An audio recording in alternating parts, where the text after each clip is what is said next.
starts or whatever. Yeah. So yeah, things get crazy in that show, and I definitely am on board with that recommendation. Yeah. What about you, Chris? Anything for this week? Go see Detroit. That was great. Yeah, I want to see The that one. Catherine Bigelow. Yeah, film. the new Catherine Bigelow film was very, very good. I haven't seen it yet, but I've heard. I know you're talking it up, and I've seen some. There's a trailer that with all the critic stuff that's saying it's like super intense. Yeah, it is. It was very intense, especially the middle section of the film. Nice. I'll have to check that out. Like I was telling you guys earlier, I went to watch A Ghost Story Sunday, which stars Rooney Mara and Casey Affleck. And it definitely is a painful art house film in a lot of senses, as it's very slow and drawn out. But if you have the patience for that kind of thing, I would definitely check it out at least once to see what it's all about.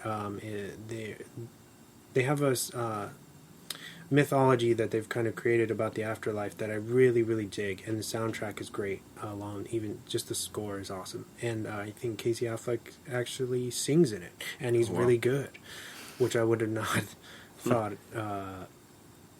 about him. But yeah, A Ghost Story. Go check it out.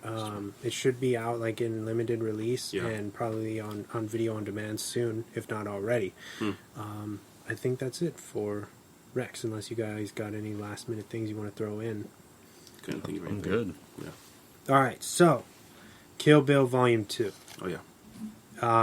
You guys have anything you want to share? Stories, anything? Well, we were talking about last week when we got into Kill Bill that it was originally one film. Yes, but it ran too long. But it ran too long, much like the podcast last week, so they chopped it. They chopped it in two. They didn't make that decision to chop it in two until just a few months before it opened, actually. But, and I think we got into this last week, just the tone of the film is different from the first. To the point where it almost seems like chopping it in half was the plan all along. Yeah. Because it seems so much different from the first half. This one's more of what I would call a spaghetti western vibe to it. I mean, especially with like a lot of the Morricone music that Quentin Tarantino uses in the film, and I think we mentioned it last week too that this was the first time they used the Ennio Morricone music in his films, and I thought that was really cool because I'd only ever heard it in like the spaghetti westerns before. Yeah, like the Sergio Leone westerns. What was I going to say? Yeah, I really dig this film, and I think that he has a point where the tone does change once you enter Volume 2, and it feels a lot more intimate and character driven, rather than action based as like Volume 1 was. You know, Volume 1's great, but I feel like you can see that he's tapping into his influences a lot more as Volume 2 feels a lot more Tarantino. Yeah. And you don't learn so much about the characters in Volume 1 as you do in Volume 2. You learn a lot more about Bill and a lot more about the bride and especially like Bud and Elle and like their history and where everything stems from, and that's what I think maybe Volume 2 might be a better film in that sense. And I've heard that sentiment expressed many times before, that Volume 2 is the better film, and it makes Volume 1 even better in retrospect. Yes, I would have to agree. What about you, James? Yeah, I feel like Volume 2 is a lot more character-driven, like you said. I feel like 1 was more action-packed, I guess, you know? Yeah. Maybe.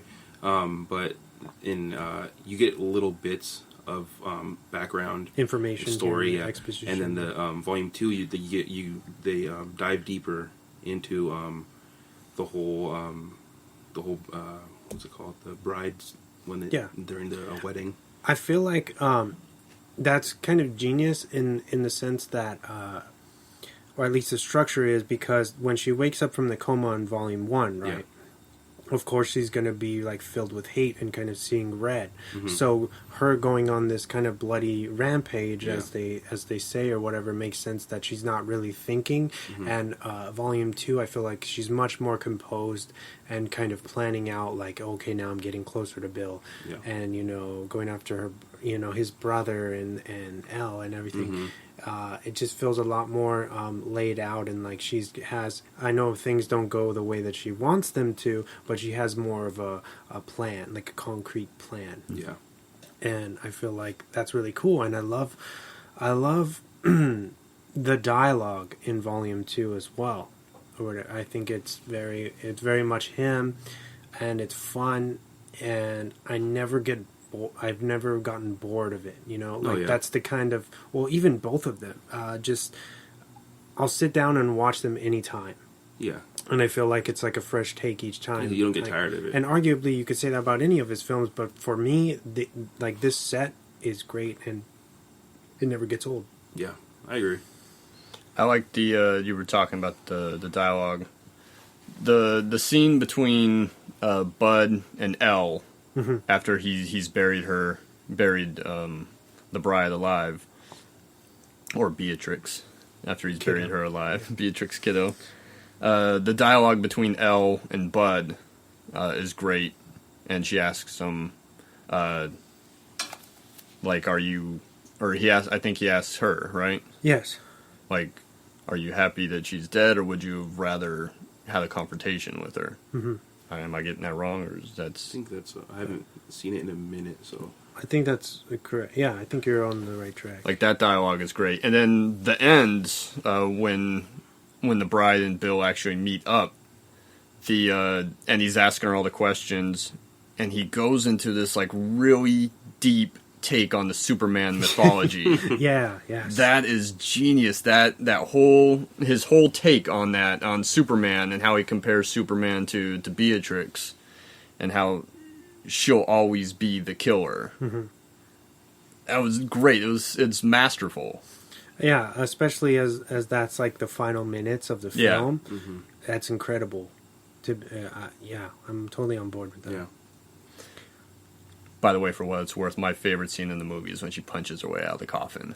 Yeah. I love it. With like the epic like Morricone score as she's punching her way out of the coffin. I really liked what Bud says to her as he's burying her, like you said, when he's like, because she's kind of fighting him when she gets caught, and he has her kind of bound or whatever, but she's still fighting, and he was like, either I can empty this can of mace into your eyes and you could be burning and buried alive, or you can stop fighting me and I'll bury you with this working flashlight and I'm not going to do anything. Whatever, pretty much. And I don't know, just that whole, you don't really see that coming.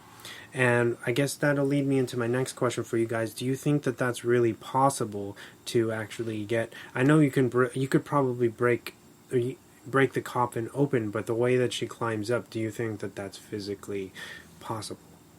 To basically swim up through 6 feet of dirt. Well, I guess it'd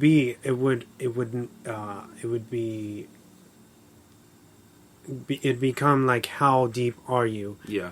I guess that would be like the final straw, like how deep are you? Yeah, I think that would have to do with it. I mean, if you weren't super deep, 6 feet I think would be too much. But I know that the air restraint is a big thing. But you also have to remember that being freshly buried like that, the ground and the soil probably isn't not settled, tightly packed. Yeah, it hasn't settled. So it might be loose. easier then to get out than if you were buried. If you start right away, I'd say you might have an easier chance, a better shot, because the dirt's not settled. Yeah. It's real loose still. So I actually love that cinematography too, because they show her inside the ground, kind of like this weird worming your way through. They have the cutaway. Yeah. Not great. And Bruce Lee had the 1-inch punch, so I think that's a possible. Callback, right? Yeah. I like that line you told about the mace and everything. I think that showed a little bit of compassion and respect that he had for her. Knowing who she was, and just I'll give you the do you want to go in pain, or do you want to go easily with a choice? Yeah, because he could have done he gave anything. her that option. Well, he could have killed her with the shotgun, but it just had like rock salt in it. Yeah, so it just messed her He up. had it all planned too, Yeah. or whatever. And I really love that scene where she comes out and then she like walks into the diner with the dirt like trailing off her. It's great. So I actually have queued up a interview that's relevant to Kill Bill, and it's basically him tearing into some reporter. I think it's for Channel 4, probably around that time that it came out. This film came out 2004. It's 137 minutes long. It has an 84 on Rotten Tomatoes, which isn't bad.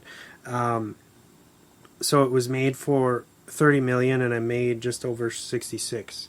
So The second half was 30 mil, or was the entire Kill Bill story 30 No, mil? the second half. Okay. It's 30 mil. Yeah. Yeah, but I have that interview. Okay. Do you guys want to check that out now? Yeah. You good? Yeah, All play right, it whenever.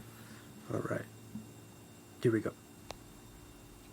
Anyway, audiences worldwide were first introduced to Quentin Tarantino with Reservoir Dogs. Let me see if he's on the line, but it was Pulp Fiction that won him an Oscar and launched him into this A-list status he's in. Some people say he's all about style over substance. Some people say he's glamorized violence. Some people say he's a genius. His latest movie, Kill Bill, is a tale of a former assassin's quest for revenge. It stars Uma Thurman and Lucy Liu.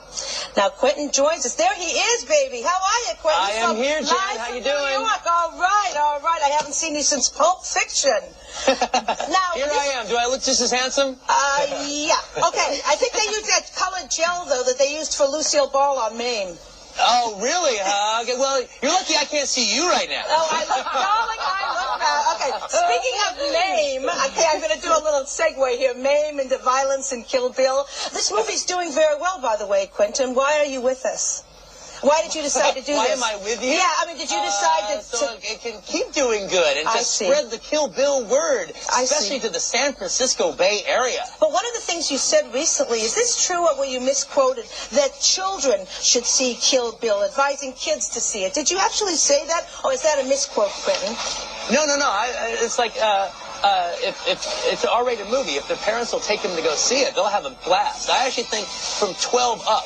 All right, is a really good audience that they will love Kill Bill. Girls will love it because they'll be empowered by it. How are they empowered, exactly? They'll go home, Quentin, poster on their wall and stuff. Quentin, Parents going to take them to see it, but if you're cool parents, you will do it. Cool parents, really. Quentin, would you say this movie teaches girls to be empowered by being violent and vicious, just like boys in the movie?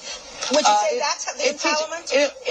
It empowers women, it empowers girls by the fact that Uma Thurman is a female warrior. She's a female avenger. Right. Revenge is like one of the classic staples in drama. I see, but a Hamlet lot is of a revenge innocent story, people. all right? I've seen the and film, to have Quentin. girls not be not only the girlfriends in movies, but this is a movie about women. They're not about cute girls going it's about killer women. All right, with their butts and women. their t-shirts that stop below their before their belly button, asking permission to kick ass. Right. These girls just kick ass. They're warriors. They live by a code of honor, and they die by that code of honor too. And innocent people die along the way. It's about that kind of thing. Now, tell me this. Innocent people die along the way because unfortunately, that's the story of revenge. Revenge is messy. It never works out the way you want it. Why the need for so much gruesome, graphic violence? Why not let us imagine Because it's so much fun, Jan. Really? Get it? Oh, really? Okay, I'd like to see you walk down the street and get attacked by some kids who've just seen your movie. But see, Jan, you're all messed up because you're talking about real life. Oh, and I'm talking about the 12, movies. You got to get it straight. Now, if you want to talk about the movies, we'll talk about the movies. Okay, and kids at 12 can tell the difference. Kids at 12 can tell the difference. You tell their parents that, Quentin. I saw movies when I was a kid, all right? I saw all the movies that I'm basing my movies on are movies I saw as a kid, and yes, kids go to a movie theater, they can tell the difference. Maybe you couldn't when you were a kid, but I could. Okay, honey, we're getting the hook. You're doing well, obviously. You're laughing all the way to the bank, and I know some parents would love to talk to you. I'm having a great time making a terrific movie that people are having fun seeing. Maybe not you, but you know what, Jan? I don't think I made it for you. I bet you didn't, and I'm glad you didn't. I'm just sorry. Well, don't worry about that, baby. We'll move on. You're doing great. What do you care about me? All right, Quentin. Well, look, it's your genre. You own it. It's your genre, and you own it. And that's why he's Quentin Tarantino doing so well. And this is a movie that he thinks kids should see. And I'm on the record saying I do not think kids should see it.